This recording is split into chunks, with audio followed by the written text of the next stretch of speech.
Of course, you were slated to fight James Gallagher at first, but now you're fighting Pitbull for the title. That's a big, it's a big upgrade. Like, so what was the preparation like in training camp? Switching from 3 to 5 rounds and all that. So yeah, I'd say that's probably the biggest part was the 3 to 5. But he's in the same boat.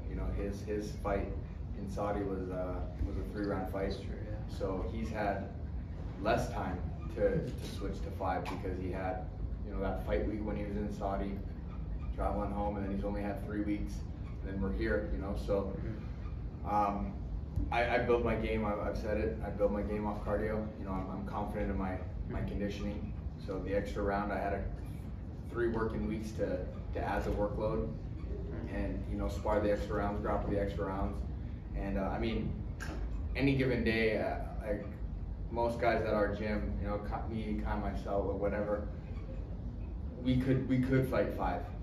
We train for 3, but we could fight 5, and 5's a different animal. I say that now. I could be in there in the 4th and 5th, being like, "What the fuck am I talking about?" But yeah. But that is mentally, I'm prepared for 5. Physically, I always believe I'm prepared for 5. And as far as the opponent, I've been training for Pitbull for a year now. So again, it's not like he's a fresh face that I got to worry about. Gallagher was the fresh face. Now I'm going back to who I've been preparing for the whole time. Right. And of course, Pitbull's a legend in the sport. He's been around forever. He's dominant champion.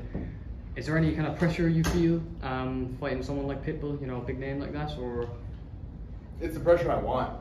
That's when I got this fight, and I was like, man, this is the guy. This is the name I want on my resume.